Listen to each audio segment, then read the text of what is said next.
Have you ever wondered how many methods there are to solve a Rubik's Cube and what each one does? Today I'm going to explain the most popular cubing methods for solving the Rubik's Cube, and at the end of this video you will get the bonus one. It's a pretty new but already used by top cubers. So let's start. Let's start with Beginner's Method.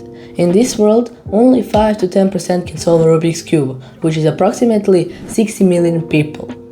Out of those, most beginners use Beginner's Method or similar layer-by-layer approach. These are usually people who just started cubing. They don't cube regularly, so we cannot really consider them as speed cubers. Their average can drop from 5 minutes down to 1 minute, and after their first solve, they think they broke math. To be honest, it happened to me. There are many different beginner's methods, but they all follow the same idea. This is version I learned when I first started cubing. We can split beginner's method into 3 main stages: first layer, second layer, and last layer. The first layer. The first step is solving the white cross.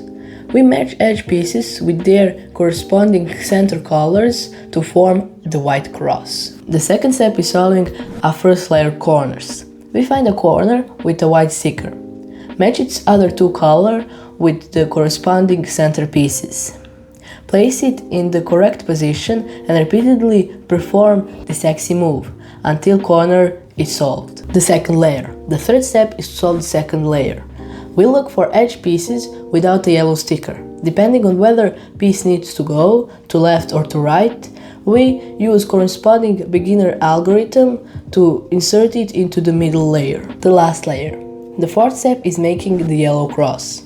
There are 3 possible cases: line, L shape, and dot. We use algorithm FRU, R', U', F' to form the cross. The fifth step is positioning the yellow corners. We do this by repeatedly performing the sexy move, both on the right and left side, until all corners are in their correct positions. The sixth step is orienting the yellow corners. We turn cube upside down. Place an unsolved corner in bottom right position and repeatedly perform the sexy move until corner is oriented correctly. The seventh step is solving the last layer edges. We put the solved side in front of us and use beginner algorithm to move remaining edges into their correct position until the cube is solved. And that is beginner method, the first method that most cubers learn before moving on to faster methods like CFOP, Roux, and ZZ. After learning the beginner's method, only 5 to 15% cubers move on to speed cubing. That means there are roughly 17 million speed cubers around the world. Most of them use one of 4 main methods: CFOP, Roux, ZZ, and Petrus. But there is also 5th one, but I will save it for end of this video. CFOP is by far most popular cubing method, and the one most cubers learn after beginner's method. Its name comes from its step: cross, F2L, OLL, and PLLL. The first step is the cross. Our goal is to solve it with 8 moves or fewer, with no more than 2 rotations.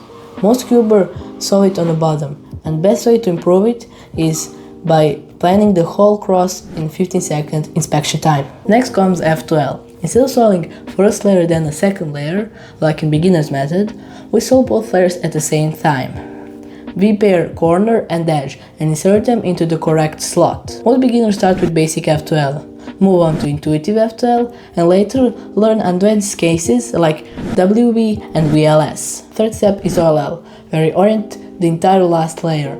You can either learn 2-look OLL with just 10 algorithms or go all the way to full OLL, which has 57 algorithms. The final step is PLL, where we pair the last layer pieces. Just like in OLL, we can learn 2-look PLL, which requires 5 to 7 algorithms depending on method, before learning all 21 PLL algorithms. OLL and PLL together are called last layer, or LL.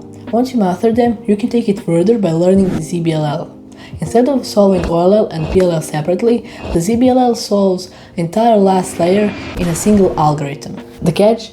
There is nearly 500 of them, which is why only the world's best speed cubers use them consistently. Roux is one of the most popular speed cubing methods after CFOP. It was created by Gilles Roux and is known for its low move count, very few cube rotations, heavy use of M moves in last step, adaptability to one-handed solve, and it is used by top cubers like Alexei Tsvetkov. Roux consists of 4 steps: FB, SB, CMLL, and LSE. FB stands for first block. We can start by building 1x2x3 block on any side of the cube. SB stands for second block. We build another 1x2x3 block on opposite side without disturbing the first block. After this step we have 2 blocks, one on lower left and one on lower right. The third step is CMLL, where we orient and permute all 4 last layer corners at the same time. Full CMLL have 42 algorithms. Instead of CMLL, some cubers use COLL or CLL, while others solve it in 2 steps with fewer algorithms. The fourth step is LCE, which stands for last 6 edges. In this step, we solve remaining 6 edges, mainly using M and U moves. LCE is usually divided into 3 parts: orienting last 6 edges, solving UR and UL edges while preserving edge orientation, and finally solving remaining edges and centers using M-slice moves. The third and fourth steps together are often referred as the last 10 pieces, because after second block, only 10 pieces remain unsolved. Next one is ZZ, also very popular speedcubing method created with Vignes-Borowski. ZZ is known for low move count, lack of rotations, and very fast turning potential. The main idea of ZZ is simple. First, we orient all edges, and only then we solve the rest of cube without any rotation. And this is what makes ZZ so unique compared to CFOP. ZZ have 3 main steps: EO, F2L, and the last layer. In first step, called EO, we orient all edges. It can be done in 3 different variations: EO line, EO cross, and EO arrow. Each one changes the starting shape of the solve, but the idea stays the same. In EO line, we orient all edges, while solving 2 specific edges, forming a line on the bottom. This is the traditional way of doing ZZ. In EO cross, we orient all edges, while also building a full cross, similar to CFOP's cross. EO arrow is a hybrid variant between EO cross and EO line, usually used by advanced solvers. After EO, we move into F12, and this is where ZZ becomes really powerful, because all edges were oriented, and we can solve F12 completely without any rotations. This makes solve smoother and efficient. The final step is the last layer. Since all edges are already oriented from the beginning, the last layer can often be solved in fewer moves. Most cubers use OLL and PLL, or most advanced techniques like ZBLL. Most cubers have never tried this method, but it used to be the most popular method after CFOP. Next speedcubing method is less popular than Roux and ZZ, but once most popular after CFOP, and it is Petrus, created by Lars Petrus. It has 5 main steps. First step is building 2x2 block. We start by building 2x2 block anywhere on the cube.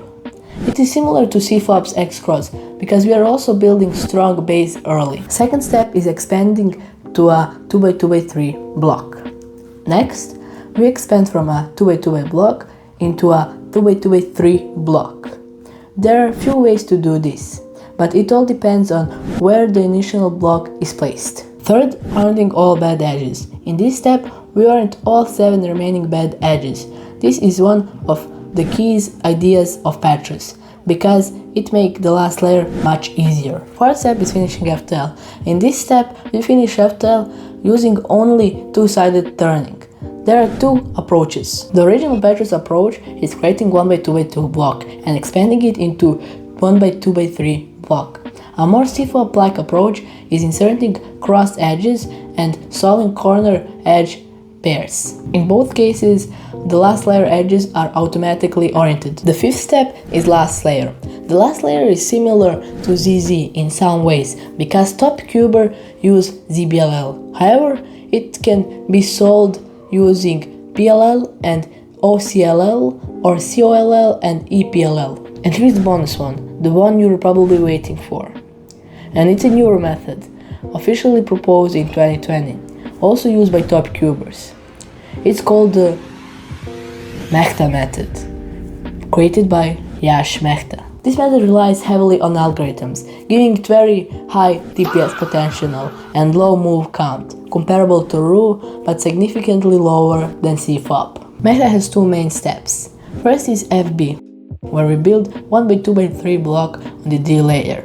including 1 by 1 by 3 block in the DL position. Then come 3QB, where we solve 3 E-slice edges relative to the centers. After that is EOLE, where we orient all edges while inserting the remaining E-slice edge. This step has around 55 cases that can be solved intuitively or with algorithms. After that, MECTA branches into multiple paths: MECTA 60P, MECTA TDR, MECTA APDR, MECTA CDRL, and MECTA GTLE. In MECTA 60P, we start with 6CO, orienting the last 6 corners using one of 71 algorithms. Then 6CP, permuting those corners with 47 algorithms. Finally, L5EP, solving the last 5 edges with 16 algorithms. In MECTA APDR, we again start with 6CO. Then solve the DR block using 38 algorithms, followed by PLL. In MECTA CDRLL, we start with DCIL, where we solve D-layer corners using 80 algorithms. Then CDRLL, where we orient and permute U-layer corners similar to COLL using 42 algorithms. Then L5EP. In MECTA GTLE, we again start with DCIL. Then GTLE, where we orient U-layer corners while inserting DR edge using 34 algorithms, followed by PLL. In MECTA TDR, we solve DR block using around 350 algorithms, then finish with ZBLL. And if you know enough algorithm from these 4 major paths and can choose the best one for each solve, you're considered to know Meta OS. And I appreciate you guys for staying till the end of this video. And comment down below, did you know about MECTA method? And if you enjoyed this video, you can like and subscribe to this channel. And see you in next one. Do widzenia.